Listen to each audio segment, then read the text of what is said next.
آج حالات یہاں تک پہنچ گئے ہیں کہ ان حالات میں لاک ڈاؤن ہے، کاروبار بند ہے، کہیں آ جا نہیں سکتے، لوگ بھوک سے مر رہے ہیں۔ کل میں فاروق آباد گیا، وہاں بتایا کہ ادھر کے جو لوگ ہیں شیخو پورہ میں، لاہور میں، فیصل آباد میں ملازمتوں کے لیے جاتے ہیں، گاؤں میں گھروں میں آئے ہوئے 3 دن ہو گئے، کھانے کو کچھ نہیں، اور باہر نکلتے ہیں تو ڈنڈے پڑ رہے ہیں۔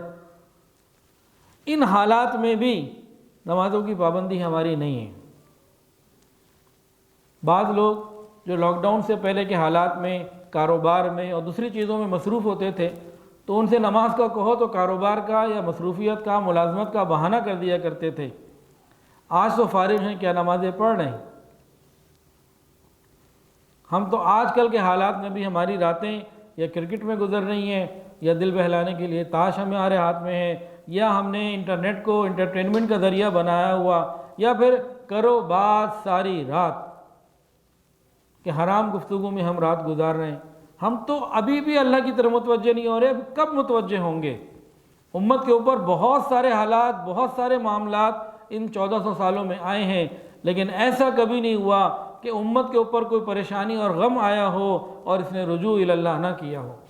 آج ہمارا رجوع الی اللہ نہ ہونے کے برابر ہے، جتنا ہونا چاہیے اس طرف اتنا توجہ ہی نہیں، بلکہ اطمینان زیادہ ہے، رجوع الی اللہ کی طرف نہیں، رجوع الی انٹرنیٹ ہوا ہوا ہے۔ اللہ تعالی ہماری مدد فرمائے اور ہمیں نیکی کی سمجھ عطا فرمائے۔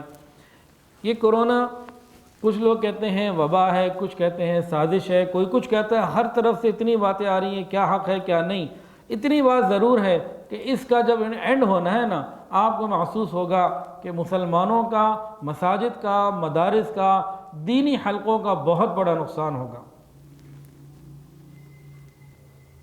کافر کی یہ خواہش ضرور پوری ہوگی کہ اس طرح وہ چل پڑا ہے کہ جی دین کو اور عبادت کو اپنی ذات تک، اپنے گھر تک ہی محدود رکھو۔ یہ برسوں سے پلاننگ چل رہی ہے اور یہ اس طرف ہم بھی چل پڑے ہوئے ہیں۔ اللہ ہماری حفاظت فرمائے۔ آج سے پہلے پورے پاکستان میں مساجد آباد ہوتی تھیں، خانقاہوں میں رش ہوتا تھا، لوگ جمع ہو کے تو رجوع الی اللہ اور توبہ کی طرف متوجہ ہوا کرتے تھے۔ آج وہ چیز نہیں رہی۔ آگے آنے والا رمضان بھی خطرے میں ہے کہ نامعلوم کیا ہوگا، اور یہ سب کیوں ہو رہا ہے؟ ایک تو بے حیائی کی وجہ سے ہو رہا ہے، دوسری وجہ کیا ہے؟ دوسری وجہ یہ ہے کہ جب مسلمان کسی نیک کام کو، اللہ کے حکم کو، عبادت کو اپنی پوری مرضی سے آزادی کے ساتھ ادا کر سکتے ہوں اور وہ نہ کریں، اللہ وہ حالات لے آتے ہیں ان ناقدروں کے اوپر کہ چاہتے بھی ہیں تو نہیں کر سکتے، کہ وہ حالات آ چکے ہیں۔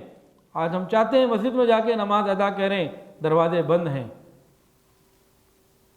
یہ سب کیوں ہوا؟ اس لیے ہوا کہ جب مساجد سے اذان کی آواز آتی تھی، ہم نے تو ٹی وی کا والیوم بند نہ کیا، ہم تو مسجد نہ پہنچے۔ رمضان میں بھی، روزے کے وقت میں بھی دکانیں کھلی ہوئی ہیں، لوگ سر عام بازار میں کھانے کھا رہے ہیں۔ یہ روزے کی رمضان کی ناقدری۔ حرم شریف کا طواف بند کیوں؟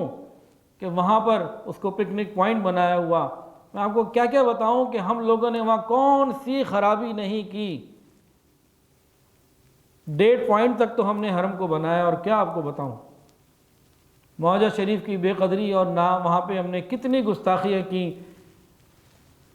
اس کی سزائیں ہمیں مل رہی ہیں۔ کہ ہم چاہتے بھی ہیں کہ آج کوئی چاہے پیسے ہیں میرے پاس۔ کل ایک صاحب کا فون آیا کہ حضرت میں نے تو 2-2.5 مہینے پہلے عمرے پہ جانے کے لیے ٹکٹ بک کروا لیا تھا، اب کیا کروں؟ تو میں نے یہی کہا کہ جی اب کینسل کروا دیں، اب کیا ہو سکتا ہے، میں آپ کو اب کیا بتاؤں۔ چاہتے ہیں، پیسے بھی ہیں، ہر سال رمضان میں جاتے تھے، کہتے ہیں جی حالات ایسے ہو گئے اب کیا کروں۔ یہ سب ہماری ناقدریوں کی وجہ سے ہوا ہے۔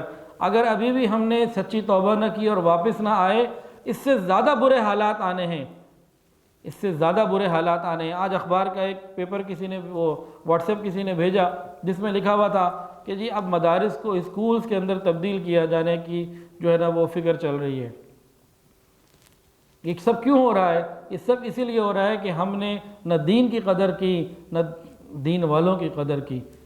اللہ رب العزت بے نیاز ہے، ایسا نہ ہو کہ یہ دین کی نعمت اللہ اہل پاکستان سے لے کے کسی اور کو دے دے۔ ہمیں اور زیادہ، پہلے سے زیادہ دین پر محنت کرنے کی ضرورت ہے۔ اندلس کا واقعہ ہمارے پاس ہے کہ وہاں 800 سال اذانیں مسجدوں میں آتی رہیں، اور آج وہاں اللہ کا نام لینے والا کوئی نہیں۔ اللہ تعالی ہمیں صحیح توبہ کی توفیق عطا فرمائے۔ اور جو بہت بنیادی ترین عبادت ہے نماز، جس کا 700 مرتبہ قرآن مجید میں حکم ہے، 700 سے بھی زیادہ، روزانہ 5 مرتبہ آواز آتی ہے حی علی الفلاح، آؤ کامیابی کی طرف۔ ہم میں سے دیکھ لیں اکثر لوگ باجماعت نماز سے محروم،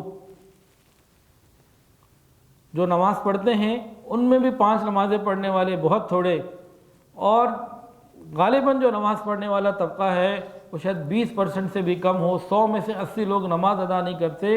غالباً یہ وہ حکم ہے جس کو سب سے زیادہ بنیاد قرار دیا گیا۔ تو ہمیں نماز کی بہت زیادہ فکر کرنے کی ضرورت۔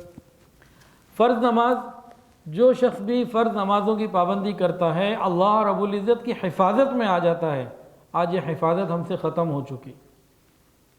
حدیث کے اندر آتا ہے اور قرآن مجید کے اندر بھی ہے وَإِنَّهَا لَكَبِيرَةٌ إِلَّا عَلَى الْخَاشِعِينَ، حدیث کے اندر بھی آتا ہے، وہ تو عشاء اور فجر کی نماز کے بارے میں کہ منافقین کے اوپر یہ نماز بہت بھاری ہے۔ ساری رات انٹرنیٹ پہ بیٹھنا آسان، فجر کے وقت سو جائیں گے، نماز نہیں ادا کریں گے۔ ساری رات اور دوسری چیزوں میں لگنا آسان، فجر کے وقت نماز کے بجائے سونے کی طرف چلے جائیں گے۔ یہ منافقت کی حدیث میں دلیل دی گئی ہے۔ آج ہمارا ایک سے بڑھ کر ایک مسئلہ خراب ہو چکا۔ نماز کیا ہے؟ یہ جنت کی کنجی ہے۔ جس کے پاس 5 نمازوں کی پوری پابندی ہوگی انشاءاللہ العزیز بلا حساب بھی جنت میں جائے گا، اور قبر کے عذاب سے بھی اللہ بچائیں گے، پل صراط پہ بھی بجلی کی تیزی سے گزر جائے گا، بغیر حساب کے اللہ جنت بھی عطا فرما دیں گے۔ یہ تو آخرت کے فائدے ہیں۔ اور فرمایا جو شخص 5 وقت کی نماز کی پابندی کر لیتا ہے اللہ تعالیٰ اس کے رزق کی تنگی کو دور فرما دیتے ہیں۔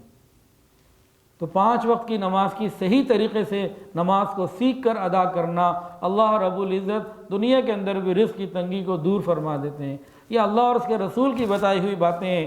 ہمیں یہ تو معلوم ہے کہ ہمیں کسی نے بتایا کہ کرونا کا وائرس ہاتھ پہ اتنے منٹ رہتا ہے، فلاں چیز پہ اتنے گھنٹے رہتا ہے، اور فلاں پہ اتنے دن رہتا ہے، اس کو تو ہم مان کر ساری پابندیاں پوری کر رہے ہیں، لیکن اللہ اور اس کے رسول کی بات کو مان کر ہم اس طرف نہیں آ رہے۔